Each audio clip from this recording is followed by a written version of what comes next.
Halo teman-teman, selamat datang di channel Mojopahit Vlog.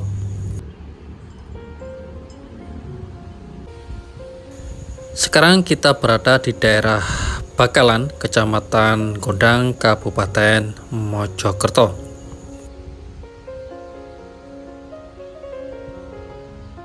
Kita berada di suatu tempat atau dataran yang agak tinggi dari tanah yang lain. Masyarakat menamakan ini sebagai potok atau tempat yang disakralkan. Tempat ini tepat berada di jalan yang biasa dilalui oleh para penduduk kampung. Dan di sisi sana ada juga peninggalan kuno yang diduga sebagai peninggalan era Singhasari. Namun yang kita lihat sekarang ini, tempat yang banyak sekali ditemukan bata merah kuno, di sana juga ada, ditutupi oleh pohon yang cukup besar. Ini diduga sebagai peninggalan masa Empu Sindok. Di depan ini adalah salah satu yang tertinggal. Ini adalah batuan andesit berbentuk persegi. Kemungkinan dulu mungkin sisa-sisa peninggalan sebuah candi. Di depannya juga ada sebuah batu bata merah cukup besar.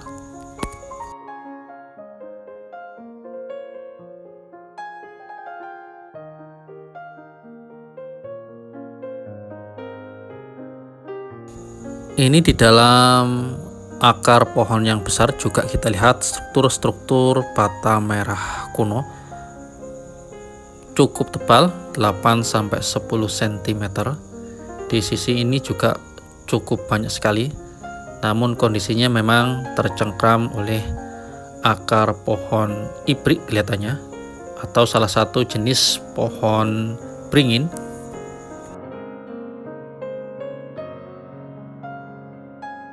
Diduga di tempat inilah dulunya ditemukan sebuah prasasti kuno, yakni Prasasti Wulik pada masa pemerintahan Raja Mataram kuno atau Kerajaan Medang, yakni Empu Sindok, di mana di sana ada perintah untuk pembangunan bendungan.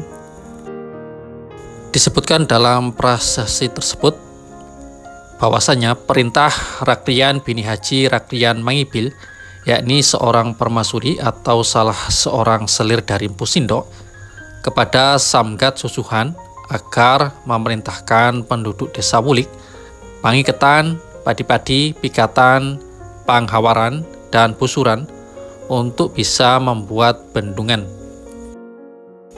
Dan yang unik adalah bahwasanya di tempat tadi yang diduga sebagai penemuan prasasti Wulik, jika kita melangkah agak sedikit ke bawah, kita masih bisa melihat adanya sungai di sini, berjarak sekira beberapa meter dari tempat tadi, mungkin sekitar 20 meter.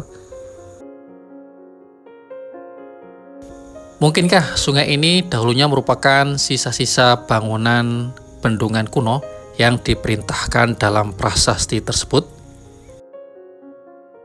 Karena memang jaraknya tidak terlalu jauh dari lokasi penemuan prasasti Wulik.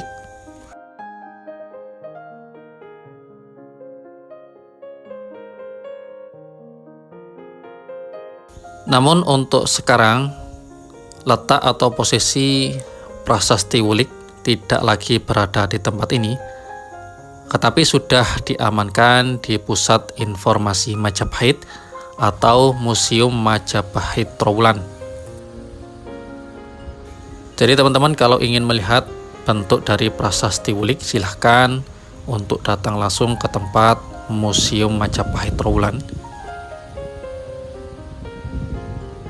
Karena kalau prasasti tersebut dibiarkan di tempat ini, sangat-sangat rawan prasasti tersebut bisa dicuri oleh orang lain. Karena tempat ini memang terbuka secara luas, tidak ada penyekatan maupun pagar, cukup mengkhawatirkan memang.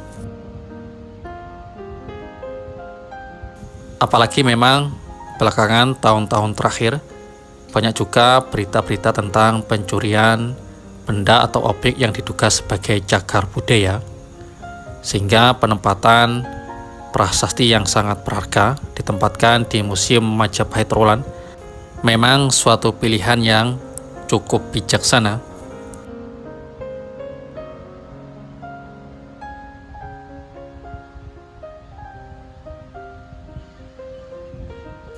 Namun begitu, di sini kita masih bisa melihat bekas-bekas peninggalan kuno dari balok batu andesit dan juga bata merah kuno yang berukuran cukup besar tersebar merata di tempat ini.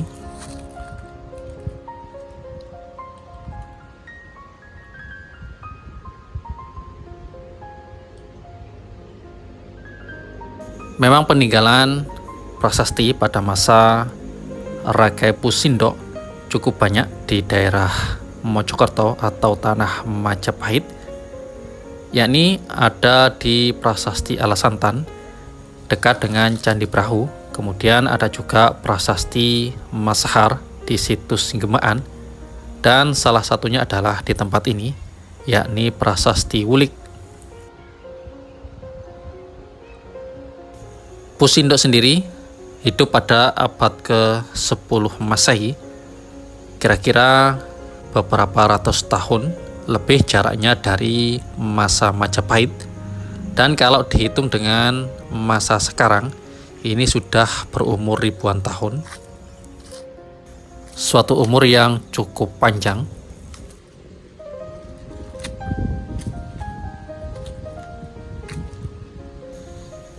Kita bisa lihat walaupun bata di sini berumur sudah ribuan tahun, namun jejaknya masih bisa kita saksikan.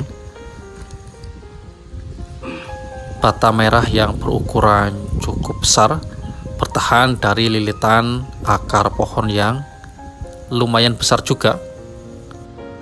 Akan tetapi bata merah ini masih bisa bertahan walaupun sudah ribuan tahun berada di tempat ini.